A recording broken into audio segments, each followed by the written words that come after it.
Jay Sano without intro music.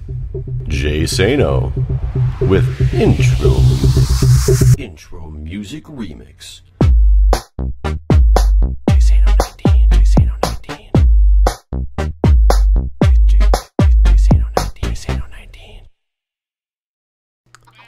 Welcome back, everyone. Welcome back. I'm taking this horse. I'm trying to go somewhere. I keep forgetting they can't fit out of one wide gates, so this is kind of annoying. They can't fit out of one No, you have to do 2 wide gates. Otherwise, you have to jump, which is fine, but they take damage when you jump into the ceiling. Like with the height we have the ceiling. No, I see. It's kind of annoying. I'm gonna go look for a lava source because I want to make some obsidian, and I know there's one around here somewhere. And I can. Yeah, there's some that way. Land. I don't think that pigs. The sun's going down. It is. I don't think pigs eat wheat, man. I don't think pigs eat carrots, though. I don't think it's wheat. Chickens eat seeds. Cows eat wheat. Sheeps eat wheat. Pigs gotta eat wheat, man. Hey, why is this zombie? Why are you in here, zombie? Yeah, it's not lit up well enough in some of these spots. I need some glowstone so it doesn't look so ugly when I light it up. Get off this horse. So, do you have insurance, or have you ever had, excuse me, insurance through your job? Yeah. Have you ever had your family on your insurance through your job? I'm in bed, by the way. Yes. Okay, I'll come to bed. Yes, I have. Did you get it when you started your company, or did you like do it at some point throughout your time? So no, like whenever I worked like in Fayetteville for another company, I had Crystal on my insurance. This is before I had a kid. But this is when you started your company or started working there. No. This was when I worked for someone else in Fayetteville. Dude, my horse is gone. I He's jumped. right there. I jumped. Where? It's right here. I don't know where you went. Oh, he wandered in here. I jumped off of him and I was like, oh, he's gone. He left. I went to sleep and he was like, fuck this guy. I'm out. So I've always had insurance for myself when I started the company. My wife's always had insurance for herself when she started the company. When we had our son, we decided that she would carry the insurance for him because she had better insurance at than I could get for, you know, the child. She recently took on a new job, and her new job has really shitty insurance. So I said, okay, this is a life event that qualifies me to like redo my insurance through, you know, a non-open enrollment period. I'll put the whole family under my insurance. So I talked to the guy at who runs the insurance program at my company for like 4 or 5 different times because I was so concerned about fucking something up and doing something wrong to whereas like nobody had insurance anymore. Right. We not only were going to switch insurances to everybody under my name, but there's a village like right next to us. Oh, it's clean. Is that what you told the insurance guy? Yeah, you picked all the food from that village. Yeah, I forgot that was the one that closed. Here is a. This is not a lava pool. It is literally. No, that's some lava I poured out, but there's still. Okay. I was like, there's the ravine near there. This is a volcano. There is a lava pool near that there. There's lava near that there. There's a lava pool near there. So I finally got it all figured out. Not only were we switching insurances for the family, but I'm switching from like a Blue Cross plan to a Kaiser plan because my wife really wanted to keep this Kaiser plan that she had with her and the baby, and she likes the pediatrician. She's got some things going on that she wants to be able to carry through. So it made it so I have to also switch over to Kaiser in order to bring the family onto a Kaiser plan together, which is kind of shitty because I don't want that plan. But we switch over the insurance based on all the information my insurance guy tells me I'm supposed to do. Ah, here it is. I found it. I found it. Hold on. 2063 negative 3936. I said it. People know it. We will find it.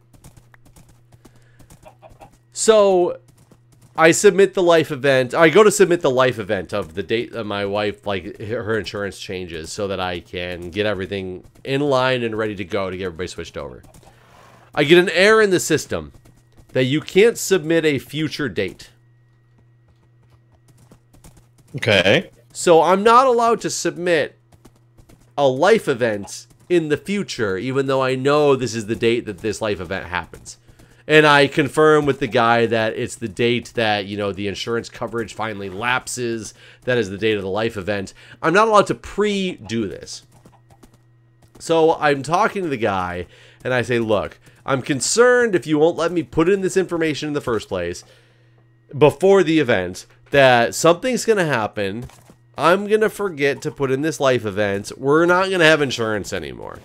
And he's like, don't worry about it. You have 30 days to put in the life event, but make sure that you do it as soon as possible because insurance coverage will take over the next day that you put it in. And if your wife's insurance has lapsed, you want to make sure that, you know, you get the insurance coverage, you know, started as soon as possible. I said, okay, fine. I'll deal with this that you tell me that I have to do. So I wait, and it was October 3rd was the official day that her insurance coverage lapsed. Like, she had to call her company and find out, get all this stuff, all these details worked out. I submit the life event on October 3rd. Get everything done, push it all through. I pre-planned this, get it all finished, submit everything. I have all this insurance plan ready to go for the family. She goes to an appointment 2 weeks later, which is like a week ago now. She doesn't have insurance. What happened? It doesn't take effect until November 1. Why? Because you did. It's like a what? Because isn't there what the fuck's it called? Cobra. Where there's an overlap. Cobra. You have to pay for Cobra. It costs like $450 to pay for Cobra. Had her insurance ended on September 30th, we would have instantly have coverage on October 1st. But it always takes over on the first day of the next month. Wait, is Cobra something you pay by the month? Yes. Cobra you pay by the month. Cobra's so you're telling me I'm paying $400 a month for that? I mean, I don't know what your Cobra is. Well, Cobra, you can only do Cobra for like 6 months total. So Cobra is Cobra is just one of those things that's there to help you extend your coverage. Like if you lost your job randomly, if somebody fired you, you can't guarantee the next time you're going to have employer-covered insurance. So you can pay for Cobra out of pocket to extend your current insurance coverage until you can get coverage by so you could have paid for Cobra at that point. She could have paid for Cobra. I could have paid for Cobra because it was through her insurance. Well, her insurance lapsed. Mine didn't, and this is apparently just the way that it is since it ended on October 30th, they just won't give her insurance until November 1st. So had her insurance, like I said, ended on September 30th, she would have been covered the full time because they would have just started it at the 1st of October. But since it was any time in October, they won't cover you until November 1. So somehow, because insurance lasted longer, we have no coverage currently. That's really shitty. Oh yeah, it's really dumb. It's absolutely shitty and dumb. It's what on earth does that change for the insurance company if I would have ended on 9/30 and you would have given me coverage on 10/1 without batting an eye of it? I end on 10/3, so you're gonna wait 27 days before you give me coverage now? See, I didn't think that worked like that. Obviously it does since you're dealing with this. I didn't either, and the guy on the benefits guy told me it didn't, and it's funny because when I found this out and when they told her that no, your insurance doesn't take place until 11/1, and this is the Kaiser people talking, I called the guy back and he's like, no, I absolutely would not have told you it takes place the next day because I know it doesn't take place till the beginning of the next month. And I was like, dude, I called you 4 fucking times because I was worried about this exact scenario. This is the scenario I described to you, is that I didn't want to ever go my wife and my son without insurance. And you Right. told me this is exactly how I'm supposed to do it, how it will seamlessly transition if I put it in on the exact day of the life event, that it will completely take over the very next day. No. I never said that. I'm like, I would not have called you 4 times if that's not the conversation we were having. So what were you supposed to do? Nothing. There's nothing I could have done. I should have had my wife purchase Cobra through her employer before her insurance lapsed. Okay, that's what I thought. And granted, but I think she can still do it proactive or retroactively, but it's one of those things. It's like, you're gonna make me purchase Cobra right. when you would have just seamlessly done it without any extra money if it happened to be end 3 days previous. Yeah, I mean, it is really dumb. Why is it like that? I don't know. I think You're a doctor. Insurance is fucked up, man. I ain't a doctor. And even if I was a doctor, I wouldn't be a doctor of insurance. Doctor of insurance. Fuck insurance, man. America's terrible for healthcare and insurance and things like that. We are the worst country in the nation. In the nation. We're the worst country in the nation. I want that on a shirt. We are the worst country in the nation, and I will. That is a thing I can say that's factual. We are the worst country in the nation. We're also the best country in the nation, but except for that fucking like Puerto Rico. That the president of Puerto Rico needs to learn a thing or two. Puerto Rico's the worst country in the nation. Yes. But yeah, I've being a married man, having to deal with all this stuff. It's like, it's just so much more hassle than I ever thought this stuff should ever be. Yeah, but you get tax cuts and tax breaks too. But right now we still got 11 days left that I'm sitting here concerned. Like, what if something happens to my son right now? Right. Well, he's covered, right? No. No. All right. And that's the thing. Yeah. We could buy this Cobra, but at this point, now that we realize this and there's 11 days to go, is it one of those ones, do we just risk it and go for 11 days and not spend $500 to get coverage through Cobra? I don't think you do. I mean, you were without insurance for a while, right? In your life? I mean, yeah, I went without insurance, but my daughter's never been without insurance. Yeah.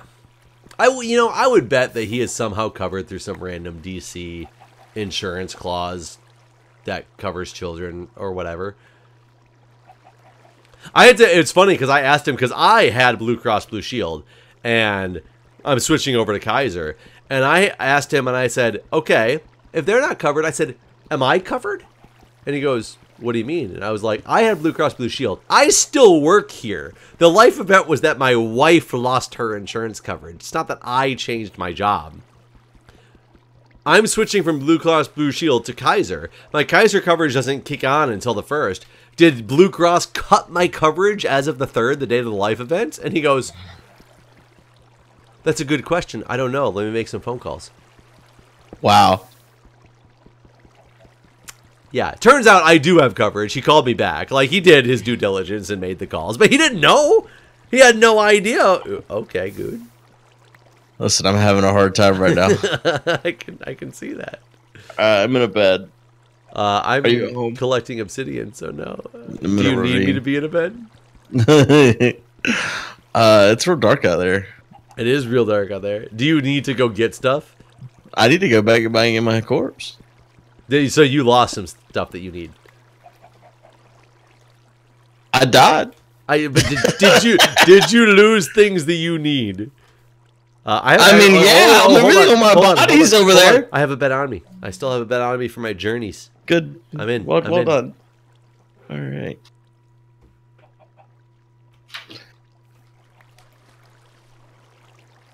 What does that question mean? Did you lose stuff that you need? What does that mean? Are you trying within the 5-minute timer that you have to go get your shit? Good to go get your shit back. Oh yeah, I want my stuff back. Yeah, that's what it means. I mean, it's not super fancy or anything, but it's enchanted. If you said no, I'm not going back after it, it's not worth it, then it's less important for me to try to get into bed right this second.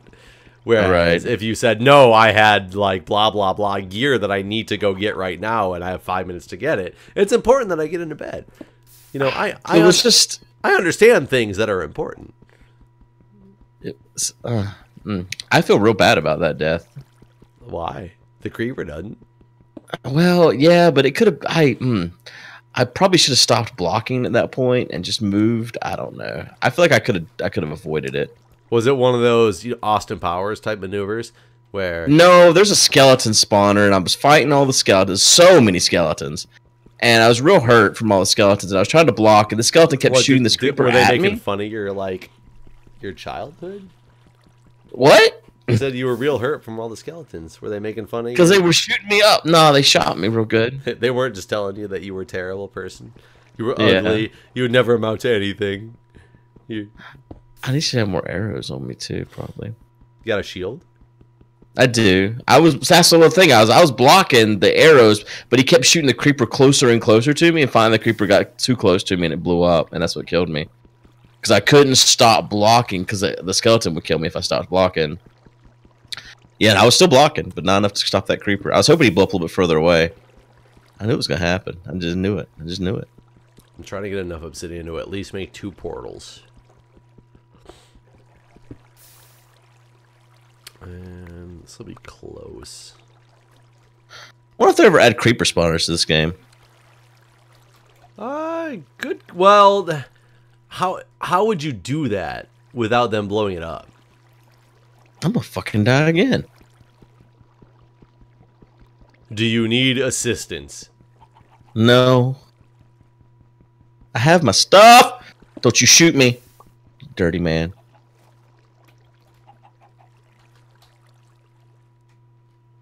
I need the hill. I mean, they don't just blow up, right? They could still spawn and spawn and spawn, and they might blow it up. They might not. You know? I mean, yeah, but if you remember back in the day when taking on a skeleton spawner, like you felt like a god if you succeeded. A skeleton spawner? Yeah. No. Back in the day?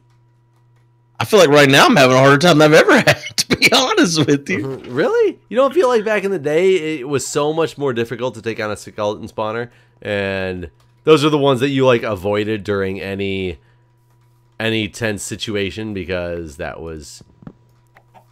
No? Just me? I always thought all the spawners were really... Honestly, the only spawners that really scared me was the... Why is there so many creepers keep spawning right here? Spider spawners are pretty hard to deal with, too. Just because I was gonna they were say unpredictable. the baby spiders. This motherfucker about to repeat! Oh, baby spiders are still, though, because they fucking poison you, and that's terrible. I think they're the worst mob added to the game. Ever. Should be removed. Silverfish are kind of annoying, too. Yeah. I guess now I'm thinking about CTMs and stuff, too. But they have such an interesting, like, mechanic to them that other mobs don't. Like, what's the baby spider have?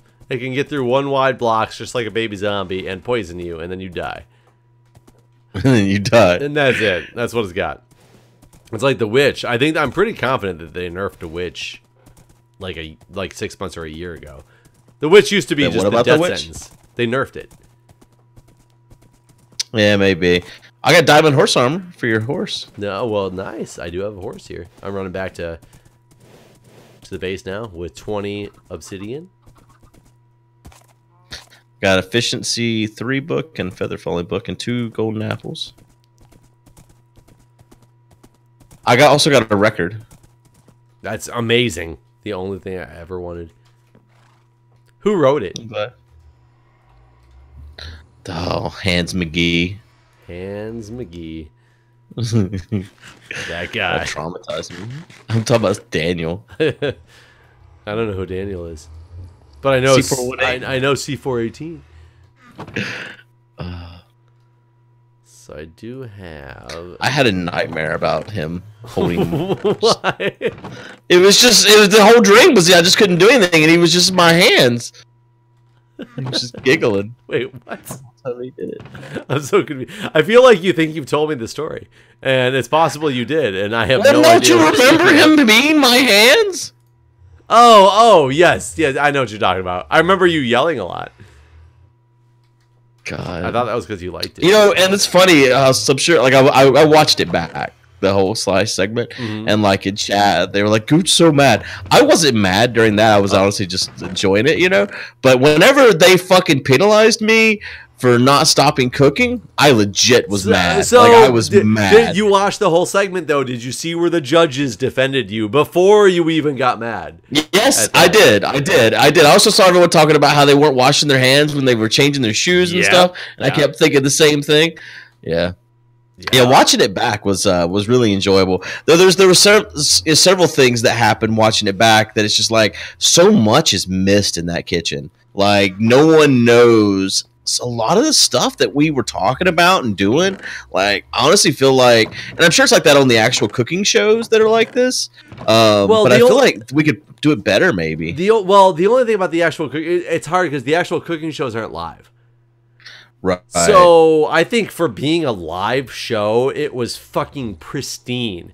But I'm not saying it wasn't fantastic. The actual cooking shows, they can mic in, like all the chefs are mic'd, and they can mic them in when they hear them talk about important things. Whereas we don't have the luxury of that. And, well, no, we were all mic'd. We all had a lav on. No, but they can't go back retroactively and be like, they said something cool here, make sure their audio's up for this. It's literally, the people at Pixel Corp were impressive as shit. I don't know how they did it. And I don't know if you noticed, but I was wearing a microphone, or a headset for the second session, but not the first one. And it was because I told them that it was really hard for us as judges. They would switch over to somebody else and start listening to you guys because something was happening in the kitchen. But we as judges didn't know that they took our audio off. Oh, right. So because nobody had a headset in, nothing like that. They were hitting the action really fucking well. The problem is nobody who didn't have a headset in knew that they were not on them, or they were on them at the time. Right. So you guys are like talking to no one. Yeah. So that was the other thing is, I guess we all in the kitchen thought that more of our audio was being broadcast, because watching it back, like there's one part where I realized, and you guys didn't even hear it either, like for that lasagna dish, Doc had grabbed the meat out of the refrigerator, and I said, "Is that ground beef?" And Doc says, "Yes." And I said, "I need ground beef too. Can I have some of that?" And he says yes. And he gives me half of the tube. And I cook it. I mean, you can't taste it ahead of time. So I cook it. Once it's cooked, I taste it. And it's sausage. It was never ground beef. Did he know that either? No. In fact, whenever he told you guys what was in his peppers, he told you it was ground beef. And that shit was not. It was sausage. Oh, that's actually really funny. We could hear a lot of what you guys said over the wall, like not being mic'd, because we had the TV on very, very low because we didn't want it to pick up through the microphones, so we could hear a little bit of what was coming through the TV to know who was mic'd when. That was like the original solution, was we will have this thing on so that you know when this is happening. And then the next day, everybody was like, no, like they need something else, because obviously they're not hearing, what's going on. So that's why they gave me a microphone or a headset, was because it was the way of saying, hey, we can tell you, hey, Jeff, you're on, you're not on. And it actually worked out really well, because the cameras would catch a lot of things that we didn't catch. And they would just randomly tell me in my ear, they'd be like, start talking about Andy's dish now, because they were going to Andy's dish with the camera, but they were about to zoom in on like something he was doing. So we didn't really know what was. Yeah, I didn't know what was happening. They would just tell me to talk about Andy's dish, so I would just change the subject to Andy's dish real quick, and they'd zoom in on something. It would be like, oh, Andy's got blah blah blah cooking. Like we had no idea that was happening, but yeah, they were fucking. The Pixel Core people were just. They obviously know what the hell they're doing. Like, there's no question about that.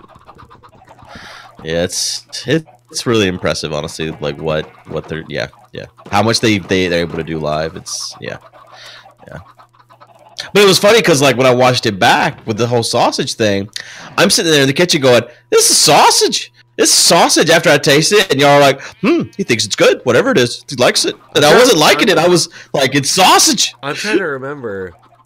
It wasn't bad, and I mean, luckily, Italian sausage is fine, right?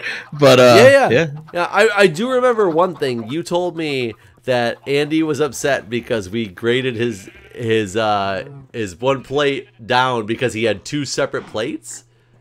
Yeah, and I didn't think about it at the time. we didn't mark him down because he had 2 separate plates, quote unquote. That they were 2 separate dishes. And we don't mean because they were on 2 different pieces of flatware. That's what he thought. No, it was because they were his one dish was 2 completely separate things. It was, here is this delicious meal, and by the way, this other thing on the side. Right. Type of deal. Well, you kind of said that about my dish too, actually, in that round. Yours, yeah, but you tied yours together. Pack Rat loved it. Like you probably won because of Pack Rat, because Pack Rat was so excited that you tied it all together by shaping the one thing like a dog bone. And by like really, you made I thought I was so embarrassed of that. I've never been so embarrassed of anything I've ever presented someone. In our guest judge Pack Rat's mind, you made that dish a cohesive dish because you made it plate together right. Even though they were not flavors that were necessarily like a, hey, you should put these things together on a plate every night. It was, these don't go together, but you made them work by tying them in with the theme of the dog or the animals. That's fantastic. Yeah. And when I say that you won because of, I don't mean you won because it was shitty other than that. I mean, I bet you he was a reason you got extra points on a plating section. Because that food was delicious. You rated really high on that dish, but I think he rated you probably, I didn't see his score, but probably top. Well, he also told me that he gave me extra points for having to use the clam juice, which is funny to me because going into that, Andy, I felt really bad about that whole round because Andy and I basically said going in that we weren't going to hurt each other at all. And I was on the fence with that whole thing. I was like, you know, as much as I don't want to have any punishment against us, I also don't know how fair that is. And we're already ahead too, but also I'd really love to just do this whole thing and not without having any punishments. And then I don't know, I was like just second guessing everything basically that whole round. Like, should we do this without going after each other, and should we just go for Doc and Anders? Absolutely not is the answer I would give you. Yeah, well, that's what I kept thinking too. And so finally, whenever it kind of came around that the half pan thing, because everything else, Andy had given to Anders or Doc or whatever. I was like, well, I looked around too because I almost gave it to Anders, and I looked around and he was done cooking, right? Yeah. Andy, Anders and Doc were both done with their pans, and so I was like, all right, Andy, I give it to you. And he just gave me this look like we had a deal. So whenever he bit on the clam juice, I immediately just put my hand up, like, all right, give it to me. And apparently that helped me in the end too, according to Pac, because I had to deal with the clam juice. I was kind of worried what you would do with it, and it was good. It was good, and it wasn't part of the dish. Was the one thing I had a problem with, but it went. You told us it went with one piece of the dish, that it went way better with the other piece of the dish. So. I think that was crazy too, because I actually tasted with the tuna, because I don't know, I like a little bit of mustard with my tuna sandwich, and so I was like, this would be like the mustard that you get without it actually being on the thing. And I think the mustard is what saved it, because I like mustard as well, and mustard overpowered a lot of the clam. Right. I'm in a better mood, by the way. Oh shit! I'm in a. If you're not, I can get out. Yeah, you should just get out. But I'm disappointed actually that I did not see Anders become Doc's sous chef. See, I think that would. I heard you say that to him whenever y'all were judging. Yeah, I was trying to guide it that way because I think that's where it really should have gone. Anders, he didn't have a chance anymore. He should have realized that, and instead of going for yourself, do something to help whoever you want to help. Which obviously, it would be the Doc and Anders versus Andy and Guude type of situation. Right. Just be like, okay, Doc, I'm not cooking a dish anymore. I am your sous chef. What do you need? I think that would have been fucking hilarious. All the money's pooled all of a sudden, and it was the only logical thing to do. Right. I mean, they did pull their money, but yeah, they didn't pull their hands, I guess. Which I don't know if I could do that. I don't know. I'd feel like I wasn't. I don't know. It got weird there at the end, basically, because it became this thing where only Andy and I had enough points to win. Like, we could have not cooked the last dish, and Doc or Anders still couldn't have passed us.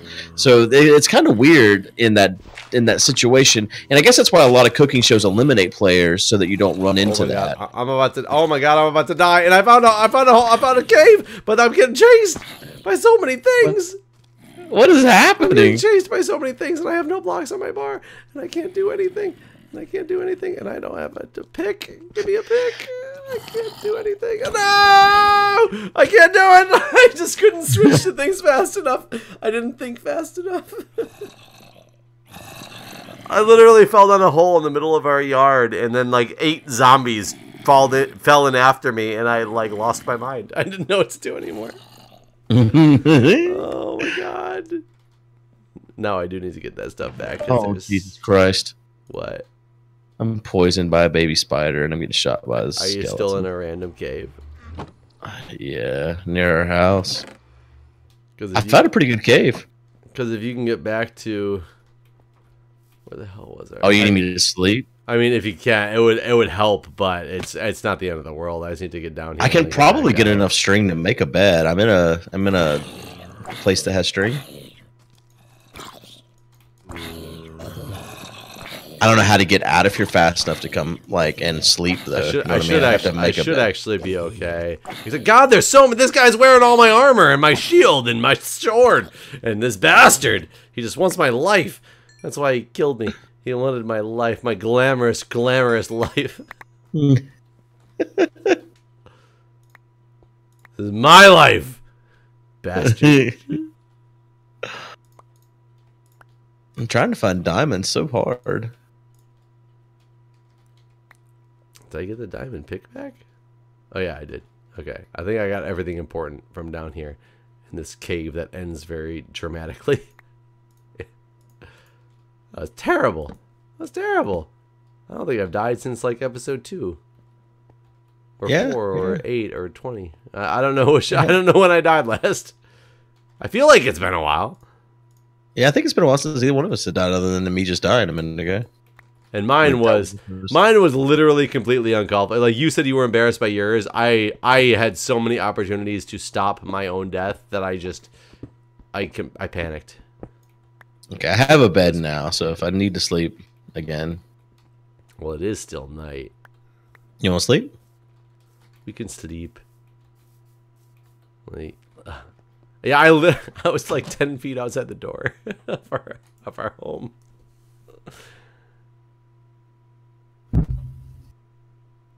Sleeping. Oh man, we've been recording for 30 minutes. I didn't even realize it. Well, wow. Guys. In that case, time to go. See you next time. Bye.